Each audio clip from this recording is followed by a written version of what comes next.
Finalmente descobrimos o que o Justiceiro estava fazendo durante a segunda temporada de Demolidor Renascido e também como a sua história se conecta com o filme do Homem-Aranha Um Novo Dia, em que ele vai aparecer. Vamos para a análise completa do especial do Justiceiro, Uma Última Morte, aqui agora. Já se inscreve aqui no Cultura Pop Cia para não perder mais nada, porque a próxima produção do UCM já é Homem-Aranha Um Novo Dia. Para não perder nada, fique inscrito aqui no canal. Eu sou o JM Carneiro e aqui a gente sempre traz tudo para você sobre o universo cinematográfico da Marvel. A gente acabou de vir da cobertura completa de Demolidor Renascido e temos agora aqui esse episódio secreto e extra de Demolidor Renascido. Tem participação de personagem de Demolidor que ninguém sabia, ninguém disse que ia aparecer, mas apareceu. Bom, vamos começar recapitulando os fatos. Na cena pós-créditos da primeira temporada de Demolidor Renascido, o Justiceiro escapou da prisão para mascarados do Rei do Crime. Desde então, ele não foi mais visto. Agora, a gente sabe aonde ele foi parar. A série se passa durante a segunda temporada e, provavelmente, o seu final já após o término da segunda temporada de Demolidor Renascido.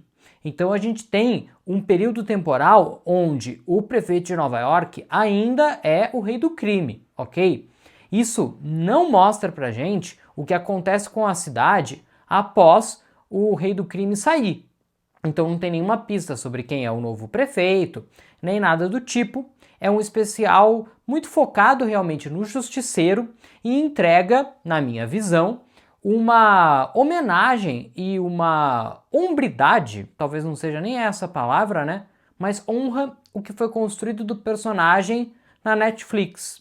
E isso é muito importante, né? Então pega um justiceiro muito traumatizado, né? Com as suas perdas. Então ele não tem mais a família, isso sempre norteou o personagem nos quadrinhos, né? Ele não tem mais os amigos, ele não tem mais ninguém. E ele está completamente atordoado com isso. E aí mostra que ele cometeu alguns assassinatos dentro de uma família específica. A família Gnut, que, segundo o que a gente sabe, foi a responsável pela morte da sua família. Então ele está naquela busca por vingança. Mas isso já aconteceu num passado. E não é falado exatamente quando que isso acontece, mas já aconteceu, fora da tela. E aí a gente tem a matriarca da família, que foi quem restou, porque ele matou os 3 filhos e o marido, o pai da família. Sobrou ela. E ela está em busca de vingança. Então a gente tem um especial com um trauma muito grande dele, psicologicamente afetado, por estar sozinho, isolado, e meio que uma segunda parte, que é o que dá ação ao episódio, que é essa vingança. Ela fala que, né, a senhora Nut, ela fala que ela estava com o filho mais novo, quando o justiceiro apareceu para matar ele. E ela olhou para o relógio, era 6h47 da tarde, ou da manhã, acho que era da tarde. E ela guardou aquele horário. E ela fala para ele que às 6h47, ou seja, daqui a poucos minutos, a poucas horas, vários mercenários, né, não o mercenário do Demolidor, né, vários, como eu posso dizer, assassinos de aluguel, vão até ele, ali no local onde ele mora, para acabar com ele.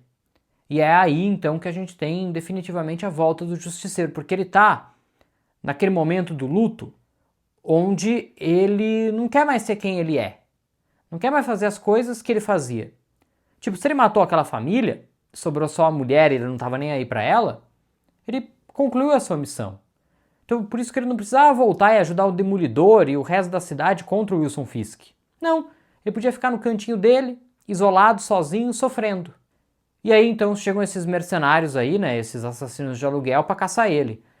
E aí a gente tem essa volta definitiva dele.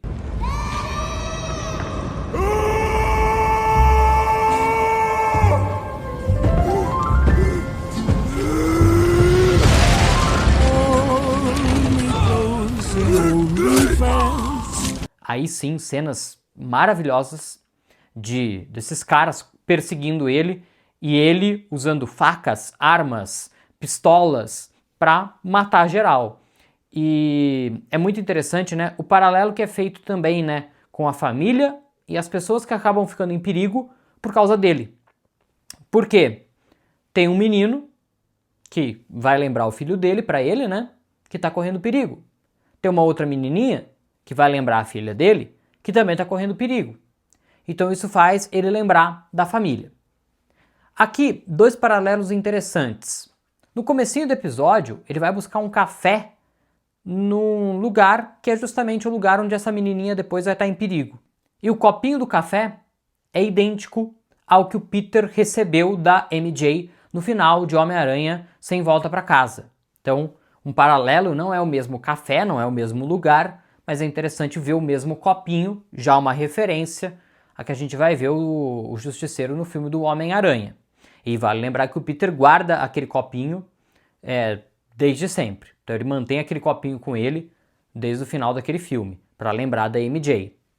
Outra coisa muito interessante é observar que talvez o paralelo que a gente encontre e faça Peter e Justiceiro, né, Frank Castle, se unirem, seja esse pilar deles terem perdido os amores deles e estarem sozinhos no mundo. Talvez seja um paralelo interessante que o filme do Homem-Aranha, Homem-Aranha 4, possa trazer pra gente. E isso conecte os dois de uma forma que faça eles se entenderem. Seria muito interessante descobrir que o lugar onde a família do Frank Castle está enterrado é o mesmo cemitério onde está a tia May enterrada. Seria muito legal e traçar esse paralelo no filme do Homem-Aranha, fazer eles se encontrarem lá, de repente, né, o Homem-Aranha vai saber que ele é o Justiceiro, pode pedir algum tipo de ajuda, não sei, mas podemos traçar esse paralelo, foi algo que eu pensei. E aqui a participação especial que a gente não estava esperando. Aparece a Karen Page. A gente sabe da conexão dela com o Justiceiro desde sempre, né? Na segunda temporada de Demolidor Renascido é real oficial que ela tá definitivamente com o Matt, e o Justiceiro, na paranoia que ele tá de achar que tá vendo pessoas que ele não tá vendo, ele vê ela no seu apartamento. Eu falei, ele tá vendo coisas, né? Aí teve uma hora que parecia que ela realmente estava lá. Mas não, ela não estava lá, né? Ela não abandonou o Matt, a missão do Matt, para ir atrás do Justiceiro. Até porque na segunda temporada, né, quando eles usam o esconderijo do Justiceiro para ficar escondidos, ela até pergunta, né, para onde será que foi o Frank? Enfim, descobrimos, né? Ele tá numa parte isolada da cidade, vivendo as paranoias dele sozinho, né? E o que me deixou frustrado é ele não ter ido buscar a senhora Nute para finalizar a vingança, porque o episódio é uma última morte, tipo, faltou matar essa pessoa da família. E ela que promoveu todo esse caos. Então nada mais justo que a última morte, né, por mais que seja irrisório, né, um modo de dizer pro Justiceiro, nunca vai ser a última morte para ele, né? Ele sempre vai arrumar mais alguém para matar, muitos deles merecidos, a gente vai chegar numa pessoa que merecia muito morrer e morreu, já já a gente chega nisso, mas eu achei que ele ia atrás dela, isso não teve. Então ela tá solta por aí ainda, podemos ver isso ser utilizado de alguma forma num futuro. Gostei, foi uma vilã que teve pouco tempo de tela, mas uma boa interpretação da atriz, uma boa imposição, bem caracterizada, parecida com os quadrinhos dentro das possibilidades, né? Gostei bastante, foi um acerto. E aí a gente tem o desfecho. Nos primeiros minutos do episódio, a gente tem um senhorzinho em situação de rua ali naquele bairro, ele tem um cachorrinho, chega um cara do crime organizado ali, né, daquele bairro que tá uma várzea depois que os Nute morreram, e ele rouba o boné do senhorzinho, primeiro bate nele, né, depois rouba o boné dele e mata o cachorrinho de rua dele.